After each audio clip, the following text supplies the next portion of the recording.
सभी भक्तों को श्री शिवाय नमस्तुभ्यम। हर हर महादेव। ओम नमः शिवाय। जय महाकाल। शिवाय नमः। ओम। तो जैसा कि आप सभी जानते हैं 17 मार्च को है पहला सोमवार। चैत्र का महीना इस समय से प्रारंभ होगा और जो चैत्र प्रतिपदा शुक्ल पक्ष से नया वर्ष प्रारंभ होगा वो 15 दिन बाद आएगा।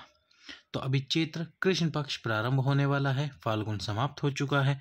तो चैत्र कृष्ण पक्ष के पहले सोमवार को आपको 5-5-5 वाला उपाय करना चाहिए, जो गुरुजी ने अपनी पिछले वर्ष की कथाओं में बताया था।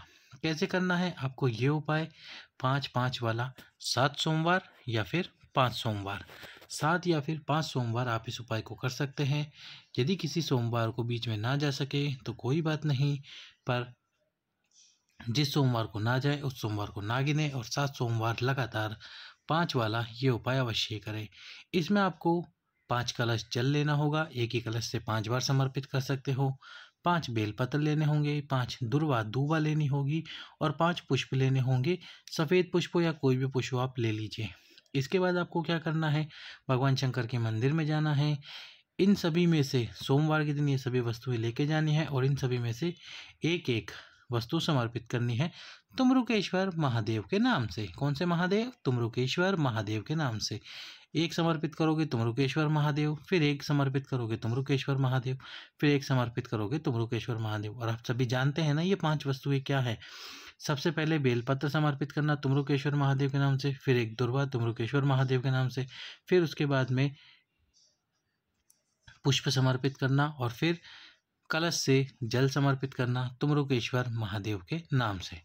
तुमरुकेश्वर महादेव के नाम से कलश से जल समर्पित करना, बाबा से प्रार्थना करना। जल समर्पित करने के बाद में जब जल समर्पित कर रहे हो तो तुमरुकेश्वर महादेव का नाम लगातार लेना। इसके बाद में आपको क्या करना है? इसके बाद में करना है आपको भगवान शंकर के किसी भी एक मंत्र का जाप, या आपको जो मंत्र आता हो उस एक मंत्र का जाप।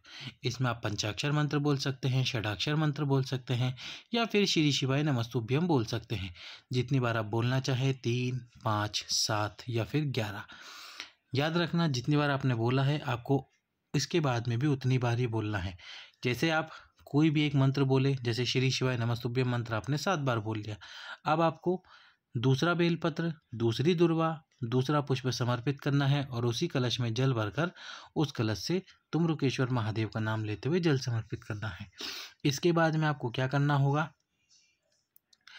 कलश से जल समर्पित करते हुए तुमरुका जी का नाम लीजिए, तुमरुकेश्वर महादेव का नाम लीजिए और जो मंत्र आपने बोला था, जैसे श्री शिवाय नमस्तुभ्यम बोला, वही मंत्र 7 बार फिर बोलिए।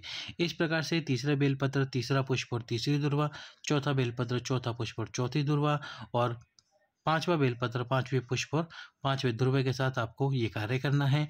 कलश से जल समर्पित करना है, बाबा से प्रार्थना करनी है। एक सोमवार के दिन केवल आपको ये कार्य करके आना है, ये उपाय करके आना है संतान प्राप्ति, वंश वृद्धि के लिए।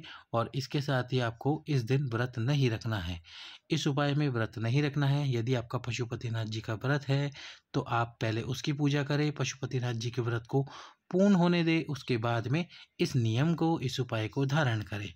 इस प्रकार से करना है आपको ये 5-5-5 वाला उपाय। चलते हैं हमारे दूसरे उपाय की तरफ। दूसरा जो उपाय है वो है भस्म वाला उपाय। या तो 5 प्रदोष या फिर 5 सोमवार। आपके जीवन की कोई भी कामना, कैसी भी कामना, चाहे धन से संबंधित समस्या चल रही हो आपके जीवन में, तो उस धन की कामना को भी पूर्ण करना चाहते हो, तो जो बेल का फल आता है, बेलपत्री का वृक्ष आपने देखा है, अभी के समय में बेलपत्री के वृक्ष में बेल का फल लगा हुआ है, तो उस बेल के फल को आपको लेना है। इस बेल के फल को लेकर इसके अंदर का पल्प वाला भाग निकाल लो, उसको सुखा लो, सुखाकर उसको जलाकर उसकी भस्म तैयार करो और जो भस्म आप तैयार करोगे उस भस्म को छान लीजिए। छानने के बाद में आपको उस भस्म को एक चुटकी भस्म भगवान शंकर के शिवलिंग पर समर्पित करके आओ। सोमवार के दिन यदि प्रदोष काल में करोगे तो ज़्यादा अच्छा रहेगा। बाबा पे भस्म समर्पित करके आओ। आपकी मनोकामना बोल के आओ। आपके धन से संबंधित समस्या कोई भी हो, उस समस्या को बोलो।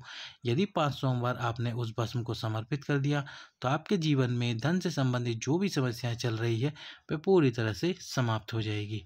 यदि शिव मंदिर नहीं जा सकते हो तो बेलपत्री के वृक्ष के नीचे समर्पित करो और बाबा से प्रार्थना करो। इस प्रकार से करना है आपको ये उपाय। चलते हैं हमारे तीसरे उपाय की तरफ। तो तीसरा जो उपाय है वो है 2 कलश जल वाला उपाय। इसमें आपको क्या करना होगा, 2 कलश जल वाले उपाय में सबसे पहले तो 1 कलश लेना है जिसमें आपको नॉर्मल वाटर यानी कि सादा जल भरना है। दूसरा कलश लेना है, इसमें भी आपको नॉर्मल वाटर सादा जल भरना है। लेकिन इसमें आपको क्या करना है, 1 या 2 बूंद गंगा जल डाल देना है। 1 या 2 बूंद गंगा जल डालकर दोनों कलश को अपने दोनों हाथों में पकड़ना और सोमवार के दिन सुबह सुबह भगवान शंकर के मंदिर पहुंच जाना। शंकर जी के मंदिर पहुंचकर सबसे पहले तो आपको क्या करना है, यदि अभी तक आपने हमारे इस वीडियो को लाइक नहीं किया है तो वीडियो को लाइक करके, चैनल को सब्सक्राइब करके वीडियो को अधिक से अधिक लोगों के पास में शेयर कर दो। तो फिर आपको क्या करना है, दोनों हाथों में कलश लेकर जाना है और दोनों हाथों में कलश ले आकर भगवान शंकर के मंदिर में पहुंचकर सबसे पहले दक्षिण दिशा में खड़े होकर उत्तर की तरफ मुख करते हुए आपको दोनों हाथों में अपने जो कलश है उन कलश से एक धार बनाते हुए आपकी कामना बोलते हुए आपको ये जल भगवान शंकर के शिवलिंग पर समर्पित करना है। कहाँ समर्पित करना है, शिवलिंग पर। शिवलिंग पर समर्पित कीजिए और शिवलिंग पर समर्पित करते हुए अपनी कामना बोलिए। अपनी कामना बोलते हुए बाबा से प्रार्थना कीजिए, आपकी जो भी कामना होगी वह इस साल ज़रूर पूरी हो जाएगी। कीजिए इस उपाय को सोमवार के दिन 2 कलश जल वाला ये विशेष उपाय। अब चलते हैं हमारे इस वीडियो के अंतिम उपाय की तरफ। तो अंतिम जो उपाय है वो है गुड़हल के पुष्प वाला उपाय। यदि रजस्वला धर्म से जुड़ी हुई आपके जीवन में कोई समस्या है, उस समस्या को आप समाप्त करना चाहते हैं तो गुड़हल के पुष्प को, ये जो स्थान आपको दिख रहा है शिवलिंग और माता अशोक सुंदरी का स्थान, इसके बीच में ये जो स्थान है 64 योगिनियों का स्थान, यहाँ पर समर्पित करें। समर्पित करते समय मृत्यु मंजरी चक्र, इस चक्र का नाम ले और फिर इस पुष्प को उठाकर या तो शिव मंदिर में बैठकर या फिर शिव मंदिर के बाहर चौखट पर बैठकर या फिर इस पुष्प को उठाकर अपने साथ घर पर ले जाइए। यदि चौखट पर भी आप नहीं बैठ सकते, घर पर ले जाकर इस पुष्प को चबा चबा कर खा लीजिए। आपकी जो रजस्वला धर्म से जुड़ी समस्याएं वह समाप्त होंगी। एक दिन में यदि ये उपाय सफल ना हो, यानी एक बार में सफल ना हो, तो दूसरे दिन प्रयास कीजिए, तीसरे दिन प्रयास कीजिए, हफ्ते में 2 बार प्रयास ज़रूर कीजिए। तो कीजिए इन सभी उपायों को। सोमवार के दिन के विशेष उपाय सभी भक्तों को श्री शिवाय नमस्तुभ्यम। हर हर महादेव।